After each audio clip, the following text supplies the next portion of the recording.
Hughes has been an integral part of Manchester United's play, and you're going virtually into the unknown playing Andy Cole. I mean, I think he'll score goals for anybody, but especially at this vital stage of the season, I think you're losing a lot. Alan, Gary, thank you very much indeed. We'll see. Well, the weather enforced a change of plan for tonight's programme, so as we feel we've deprived you of a few goals, let's finish with some of the best of the season so far. From us, good night.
Because my heart is true, she says, baby, everything is alright. Upside, out of sight, baby, everything is alright. Upside, clean out of sight. Bang, bang, bang, bang, bang, bang,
And to celebrate 30 years of television's longest-running football programme, there's this BBC Match of the Day book and video available now. La la la la la. Please think of the real OJ and not this lost person. That is a cutting wound of the neck. It is Nicole Brown Simpson and Ronald Goldman who are the true victims in this case. I love you, man. I love you. Not guilty. Follow the OJ Simpson trial tomorrow at 9:50 on BBC2. Welcome to the battle zone. You see, there's a war going on here, and they don't take prisoners. Michael Douglas. Sometimes you gotta choose a side. Andy Garcia. Ride into a Ridley Scott film. Black Rain. Tuesday, 9:30. BBC1. Two former US Navy chums are reunited when the Gulf War takes them on a deadly mission behind enemy lines. The Finest Hour at 10 to 12.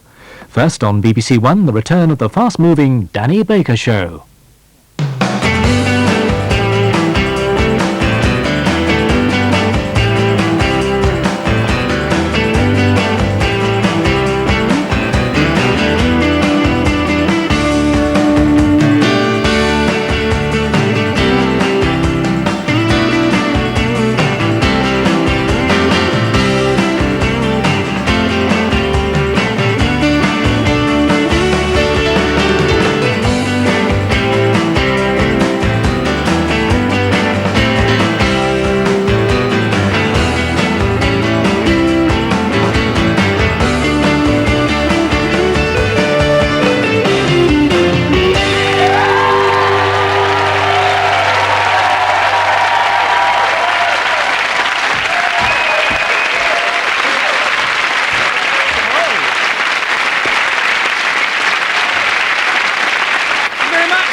with you. You're back with us. Let's never break up again.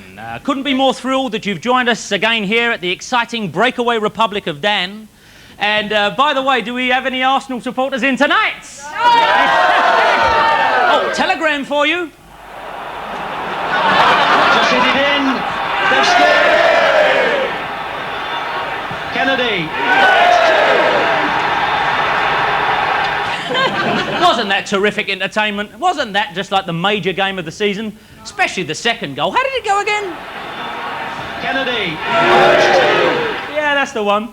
You know what they're calling you, Mob, don't you? The sick men of Europe. We've waited a long time, but it's happening, everyone. Let's keep that giddy air of triumphalism afloat with tonight's show. It's a full-blooded and blistering parade of top talk show. But before we knuckle down to it and get underway, I must just for a second, if you will, take a moment for personal reasons. You probably know out there, and I'm sure you people in the audience do, you know I'm a very, very good friend of Jonathan Ross. Well, Jonathan has been in the news this week, one way or the other. Yeah, there he is. There he is. And I've been trying to get in touch with Jonathan for a few days, but to no avail. His phone's been ringing off the hook. He hasn't been answering it. So would you mind if I sent a little personal message over the airwaves to Jonathan tonight? Thank you very much. Jonathan, it's me, Dan. I beg you to get some professional help. For the love of God, just think of the children, Jonathan. Not your children, my children. Their mates know I know you. My best friend has started wearing a dress. There it is. Jonathan, ignore what you hear on daytime TV. It's just not right. It's like a dog going meow. It is not God's will. Certainly not when you're 6'1" and hung like a tin of Vimits. No, anyway. You know, mate, rent some church space in the basement, form a support group, talk yourself down. We've lost Eddie Izzard, we can't afford to lose you. Find a new interest. It's not too late to start liking football. Watch! Kennedy. Oh, it's two! There you go, you see, there's nobody wearing dresses there. Except Paul Merson, and he's in withdrawal, for God's sake. Just send me a sign, mate, something. Send me a sign. Or at least any strides you don't want anymore, all right? Thank you, now on with the show. So, back to planet Earth. Tonight you'll go breathless at the speed with which we electrically unwrap the following. TV's Captain Planet is with us. The finest thoughts on flora and fauna. Captain Planet is a fictional character. I'm talking about David Attenborough. That's all right,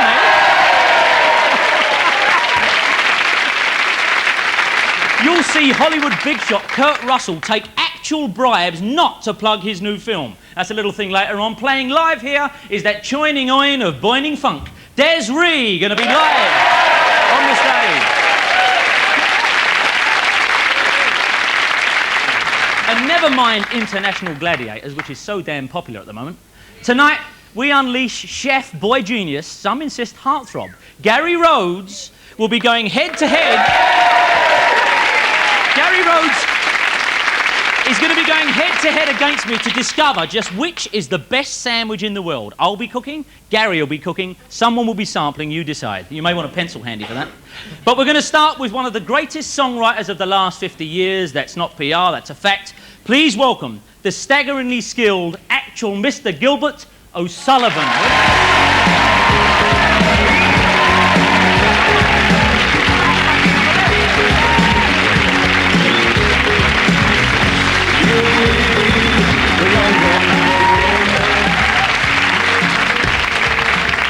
Call you, because David Attenborough's on later on and he doesn't mind being called David even though he's Sir David. I did slip up and call Des Ray at one point under penalty of death. Gilbert, is it, people call you? Anything you like. Really? Absolutely. Because notoriously from the song Claire, you are Uncle Ray. You are Ray, aren't you? Yeah, Raymond is my real name. People who know me obviously call me Raymond and stuff. Raymond what? O'Sullivan. O'Sullivan is my real name. Oh, it is? Do people actually call you Gilbert? Does anyone actually say Gilbert? It depends. If they like me, they call me Gilbert. If they don't like me, it's usually Bastard or something. You know? We'll find out. There's a lot of those. We'll find out. There's a lot of those. How far do you think we're going to get in this interview before I say, what have you been doing for the last 20 years? You get a lot of that. Every interview says, well, it's like you dropped dead around 75. Did you take offence at that angle? No, not at all. I mean, I find that because I'm one of these people that only want to work when I've got something to promote. In other words, I'm not interested in being a TV personality, appearing on game shows and stuff. So therefore, if there's a gap between records, say, like 2 or 3 years, then you're never going to see me. So that's the reason for that. So where are you now? Are you still a pop writer? Do you still look for hits? I'm a pop singer, inverted commas, and I'm a songwriter. I mean, I'm a songwriter by nature, songwriter by tradition, songwriter by... that's what I do, and everything else kind of leads from that. I have a distinctive voice, but not a good voice, but I am a good writer. So if I can write the songs, I justify my existence in going on to make records and release them. And as an artist who gets turned down every year by every single major company in Britain, who either dismiss me for what I used to represent, or because they just don't like what I'm doing, or because I'm too old, I always manage to get my records out. So every year since 1990, I've managed to get an album out. And as long as I can continue to do that, then I feel justified in going in on a Monday morning, on a winter's day, and sitting down and trying to turn out some more tunes. Okay. What are the last few LPs you've bought then? LPs, isn't it? Oh. CDs. What's the last few records you've bought? Everything. I mean, and People, Sheryl Crow, you know, I bought a Thomas Dolby album, which I really like. Yeah. Joe Jackson. I mean, I like most things. Why not? I mean, it's you say it as if it was kind of like I said, what's unusual. the last few records you bought? No, I didn't say anything. I said, what's the last few records you bought? But it's the defensive thing. People do. Yeah, but you are very defensive. Yeah, Why? but people assume I'm buying Mantovani or something. Man, I don't No, know who assumes that? Who assumes you're buying Mantovani? 99% of the people who dislike me. Which I'm not really. Who dislikes you? I mean, as an artist, I'm rock bottom in. No. No. I mean, that's okay, but it's true. Where is it true? What's the basis? It's called credibility crap. No, it's not. It's absolutely true. What do you mean credibility crap? Politically incorrect. I mean, it's very true. As opposed to what? Who? As opposed to who? No, I'm being serious. I mean, to be serious.